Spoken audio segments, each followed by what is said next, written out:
I'm Nathan Price, and today I'm going to be teaching you how to tie the round lashing, the shear lashing, the diagonal lashing, and the square lashing.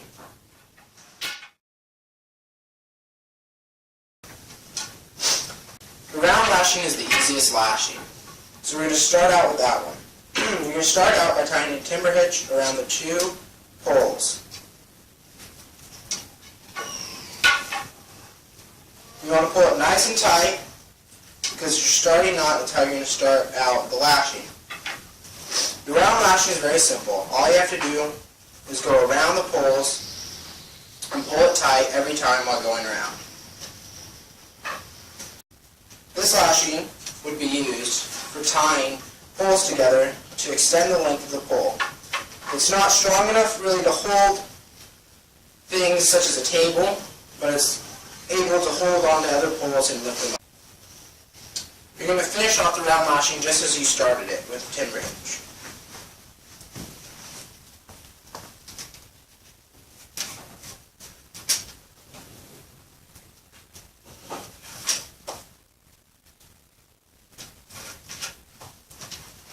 You're going to pull that nice and tight, make sure it's on there, and you got your round lashing.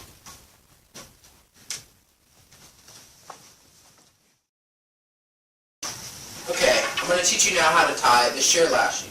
Shear lashing is a lot like the round, so you're going to start out with a timber hitch again.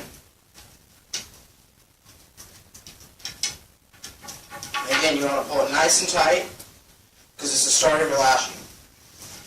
Then, just like the round lashing, you're going to want to wrap it around and pull it nice and tight every time it goes around.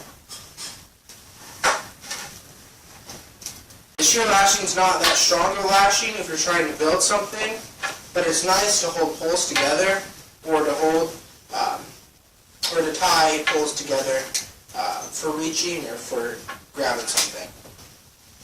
Once you have it wrapped around, just like the round lashing, you're going to split it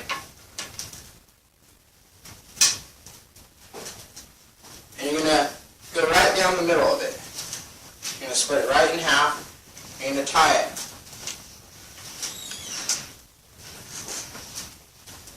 And this helps to make it tighter than the round lashing, and more compact. Now after, you're just going to come back, and you're going to tie, depends how much rope you have, but most likely you want to tie a timber hitch or a clove hitch to end it to keep it nice and tight. And that's the shear lashing. Now I'm going to teach you how to tie the square lashing.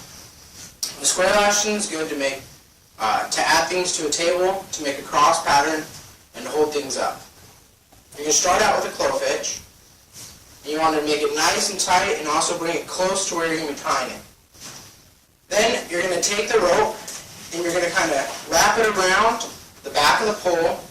You're going to go over the front of the pole, go around the front of the pole, go back around the top, back of the pole, in front, back around, and you're going to continue this for a little while. You want to pull them nice and tight, again making sure that the lashing is nice and tight so it won't fall apart on you. This is called part of the wrap section. The wrap is just there to kind of hold the poles together, but it's not really bringing them tight. This next part that we're going to talk about is the fraps. The fraps is what brings everything together. You're going to take the rope and you're just going to cut it in between the two poles. You're going to cut it right here, in between these two poles, and that's what's going to keep the rope together and keep it nice and tight. These are the ones you really want to put your strength into and make it nice and tight. And you're going to end just like you started with a clove hitch.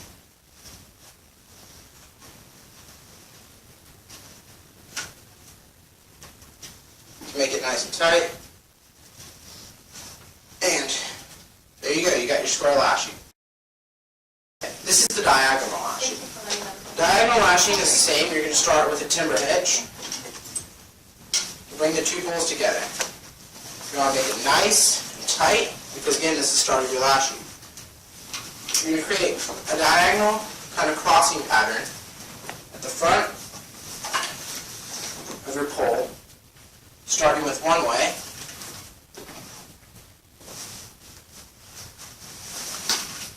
and then eventually crossing the other way, creating the diagonal kind of crisscross pattern, that signature of the diagonal lashing.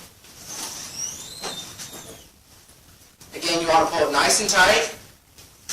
These are part of the wrap, so they're not necessarily to hold it together and make it nice and tight, but they're just there to kind of keep the poles together and make sure they don't slip out. Now we're going to go to the fraps. The fraps, you're going to cut the poles in half, just like we did with the square lashing, just like we did with the shear lashing.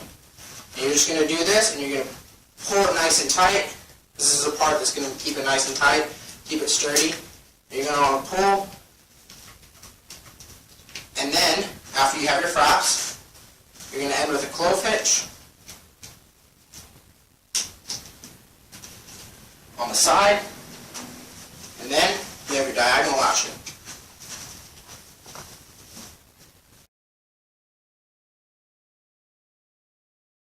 My name is Benson, and I'm going to teach you the figure 8 on the slide. It's a climbing knot. It's usually better to use a short thick rope because it has the weight.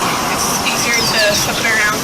So you take the right end, flip it around, and you pull through. And then, alright, flip it around 2 times.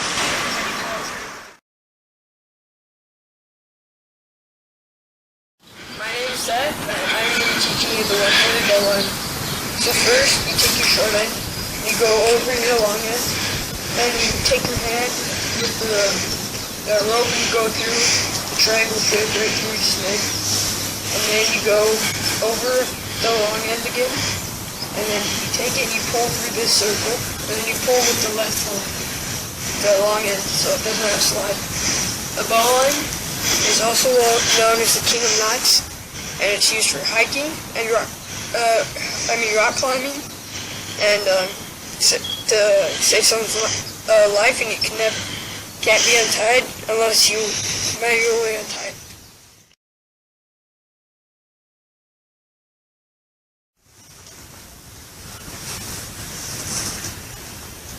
Sheepshank, clove hitch,